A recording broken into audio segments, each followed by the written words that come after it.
بسم اللہ الرحمن الرحیم۔ مرد اور عورت کی نماز کا فرق۔ ہاتھ باندھنے، رکوع، سجدہ اور قاعدے میں مرد اور عورتوں کے درمیان فرق ہے۔ چنانچہ آپ کے درمیان ابھی تک 7 روایتیں گزری ہیں۔ آج 8ویں روایت کو ملاحظہ فرمائے۔ 8ویں روایت ہے، حضرت رافع سے روایت ہے، حضرت عبداللہ ابن عمر رضی اللہ تعالی عنہما متوفی سن 84 ہجری سے سوال کیا گیا، کیف کن النساء یصلین علی عہد رسول اللہ صلی اللہ علیہ وسلم؟ قال کن یتربعن ثم امرنا ان یحتفظن۔ جامع المسانید جلد نمبر 1 صفحہ نمبر 400۔ کہتے ہیں صاحب اعلاء السنن اس سلسلے میں کہ قلت ھذا اسناد صحیح، کہ اس کے تمام سند صحیح ہے۔ متن اعلاء السنن کتاب الصلاۃ باب طریق السجود، اعلاء السنن جلد نمبر 3 صفحہ نمبر 32 پر نقل کیا گیا ہے۔ ترجمہ دیکھیں اس روایت کا۔ نبی پاک صلی اللہ علیہ وسلم کے زمانے مبارک میں عورتیں کس طرح سے نماز پڑھا کرتی تھی؟ شارح کہتے ہیں یعنی تشہد میں عورتیں کس طرح بیٹھا کرتی تھی؟ تو حضرت عبداللہ ابن عمر رضی اللہ تعالی عنہما نے جواب میں ارشاد فرمایا کہ پہلے تو قاعدے کی حالت میں 4 زانو ہو کر بیٹھتی تھی، 4 زانو ہو کر کے بیٹھتی تھی، پھر بعد میں انہیں حکم دیا گیا کہ وہ خوب سمٹ کر کے بیٹھا کریں، خوب سمٹ کر کے بیٹھا کرے۔ اب اس کے اندر مرد اور عورت کے درمیان کہ عورت اپنے پیر کو کس طریقے سے پھیلا کر کے بیٹھتا ہے، ایسے نہیں، بلکہ عورتوں کو یہ حکم دیا گیا کہ تم خوب سمٹ کر اور دب کر کے سجدہ کرو۔ ترجمہ مکمل ہوا۔ اب آگے دیکھیں، حضرت ابن عمر رضی اللہ تعالی عنہما کی اس صحیح حدیث کی شرح میں حضرت ملا علی قاری رحمۃ اللہ علیہ تحریر فرماتے ہیں، چنانچہ لکھتے ہیں ملا علی قاری رحمۃ اللہ علیہ، کننا یتربعن ای فی حال قعودہن ثم امرنا ان یحتفظن بالحاء المہملة والفاء والزاء ای یضممن اعضاءہن بان یتورکن فی جلوسہن۔ شرح مسند ابی حنیفہ باب فی صفت الجلوس فی التشہد۔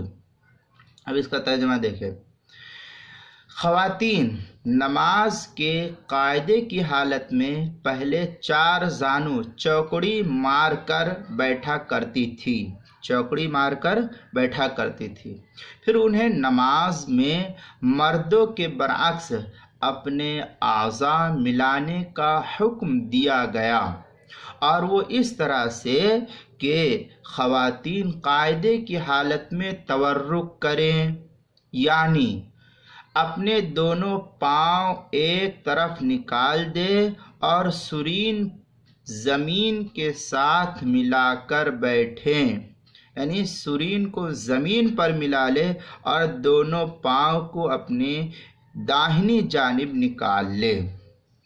یہ ترجمہ اب اس کا مکمل ہوا۔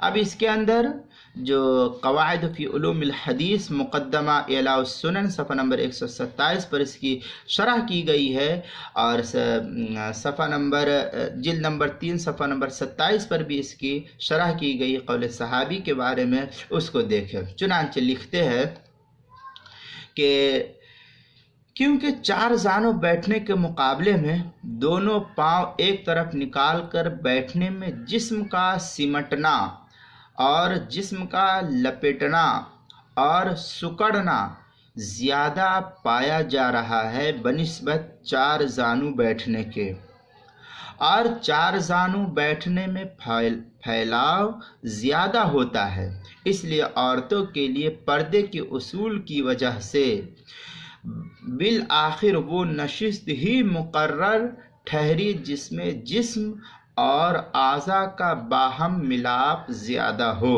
لہذا عورتیں خوب اپنے پاؤں کو سمیٹ کر دب کر کے سجدہ کرے گی۔ چنانچہ حضرت ابن عمر رضی اللہ تعالیٰ عنہ کی یہ روایت مرفوع حدیث کا درجہ رکھتی ہے۔ اتنی بات جو ہے اعلاء السنن کی 3 جلد صفحہ نمبر 27 پر بھی نقل کی گئی ہے۔ آگے ایک اور بحث کو دیکھیں۔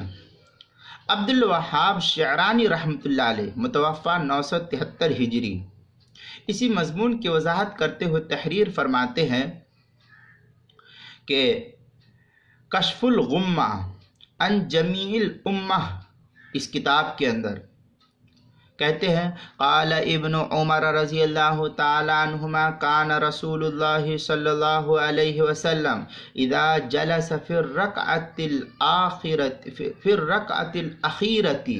یفرش رجلہ الیسری وینصب الاخری ویقعد علی مقعدتہ وکان صلی اللہ علیہ وسلم ینہا عن افتراش السبع فی الجلوس وہو ان یجلس ماد